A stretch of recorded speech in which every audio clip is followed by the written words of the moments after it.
G'day guys, today we're hitting the beaches. I want to give you some tips and techniques on how to go about it. Let's get into it.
Alright, you've got this nice little fish on. Keep the rod tip down.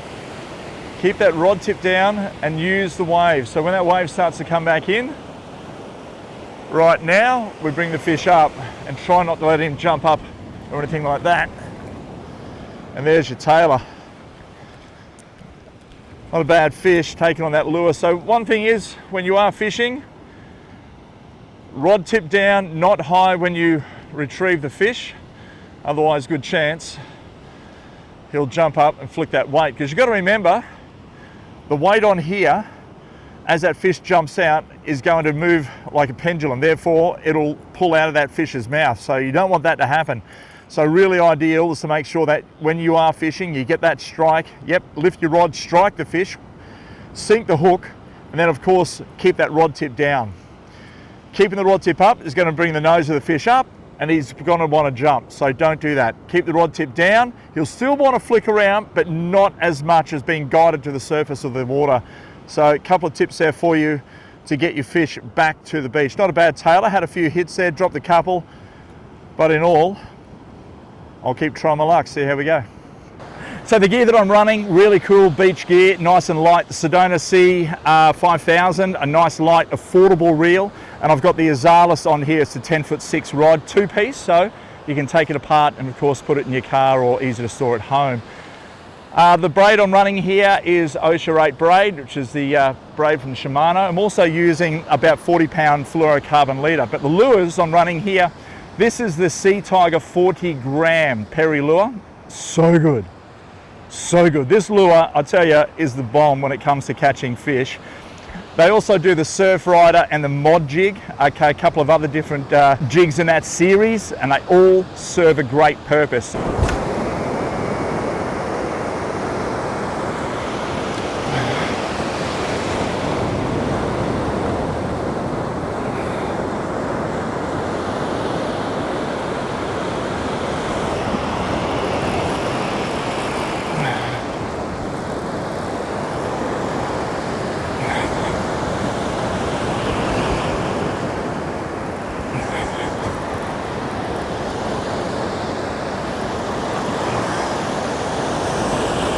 Got to make sure you drag, you can still hear that drag slowly peeling out here, which means he's pulling a little bit of drag. Really important to have that happening as you're winding. Use the wave once again. Really important, keep that rod tip down. When he gets in close, up on the beach he comes. Look at that, a dart this time. See you, buddy. That was taken on the 40-gram Sea Tiger, the 40-gram Sea Tiger, nailing that dart. A few birds working out the back there now. Always a good sign.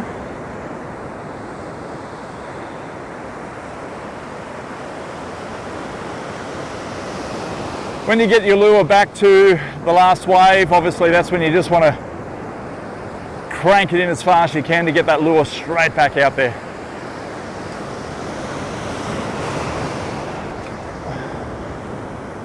And sometimes you don't want to cast too far. You can be right in close and that last bit of deep water near your feet, and that's where the fish will come to. I like to leave my lure settle for 10 seconds before I start to wind. So we'll just give it a cast out here. 10 seconds from now, no winding.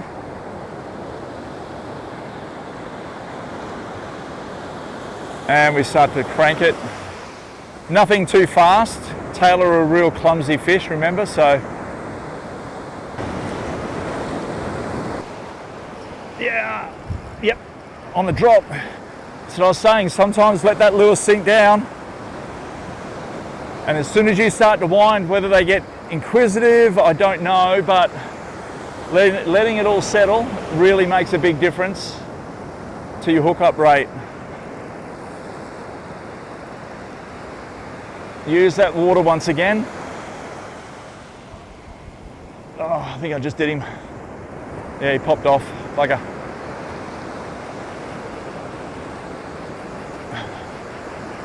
That happens. They can have a swipe at it, nail it, and then other times they'll get all three hooks in their mouth. There's a few fish in that back wave. Really good to have your polarized sunglasses on so you can see the fish in the wave, and you can nail them. You might get a hook up pretty quick.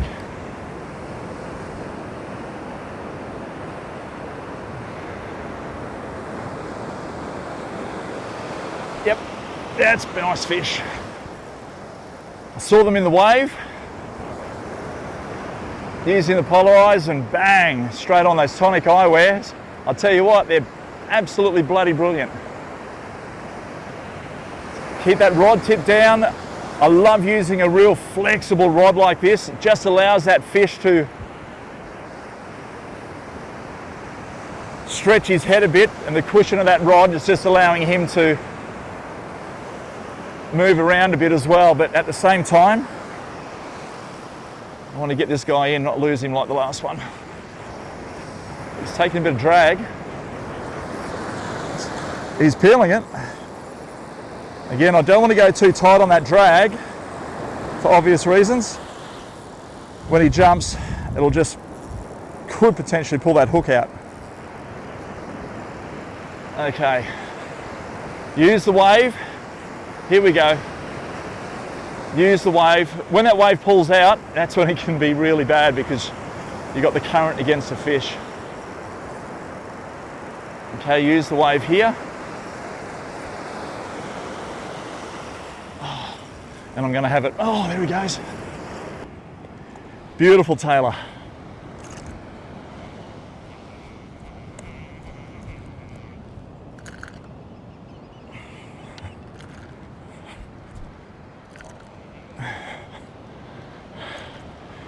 Look at that. Beautiful Tailor. Nice. Settle down, buddy. Now, he didn't even get it in his mouth. It's come underneath him, so it's a really good testament just to show you guys that when this stuff happens, to keep that rod tip down. But a few good tips to get you by. Understanding the gutters, understanding what the current's doing, whether it's a high tide, low tide gutter or anything like that. And of course, the gear, understanding you don't need too heavy a gear to catch good fish as well. Nice and light, and you can walk these beaches all day long. The Perry's lures, they work such a treat. 3 different models in them. Of course, the Sea Tiger, Mod-Jig, and the Surf Rider, working a treat. Get a bunch of those and put them in your tackle box. And if you are going to keep your fish, okay, bleed them and try and get them on ice as quickly as you can. Bleeding them just increases the eating quality and the texture of the flesh, and it won't be as strong. I might take this one home. I make an incision under here and run it down. Work the fish to you, okay? Don't sort of get around and do all that stuff. All I'm doing here is that. So I've taken an incision across the top, and now I put the knife from the top through to the base. And I'm going to run the knife along his backbone, like so. Nice. Now that top incision I did was this one here. I'm going to now turn it around this way so you guys can see it. And go around the rib cage, like that. There's one fillet off. Push down right on the tail there. Sometimes if the meat's right down, like a real thick fish, you have to start up, you have to sacrifice that last little bit, but here, we're okay. In it goes. Now don't cut all the way through because you'll cut it off. You want to get it and then go on that slight angle. And look how flat that is. It's just about 10 degrees off the deck of the cutting board.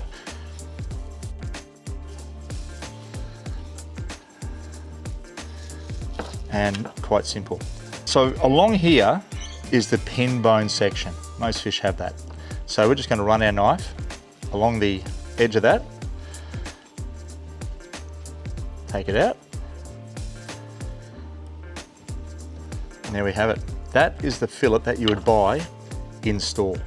Into some flour, plain flour, self-raising flour. I don't think it really matters. Coat that into the milk and egg wash mix, like so. Looking good. And into the breadcrumbs. My breadcrumbs I like to use are the Tip Top Crummies. They're really good. And I also add some garlic powder. It just adds a little bit more punch to that beautiful coating mix. We do that. That's pretty much it.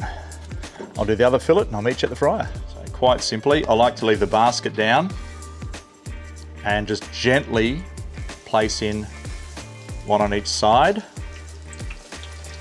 like that. When they float, they're cooked. Okay, a couple of bits broke off here, that's all right. Our Tailor, been deep fried, a little bit of garlic in the breadcrumbs. Of course, we've filleted it, skinned it, boned it, bread roll, a little bit of lemon juice over the top. That is an absolute beautiful meal. Now, if you want to keep up to date with all things outside, simply head to our social pages and give us a follow. There you'll find tips, our latest Step Outside podcast, fishing segments, and recipes.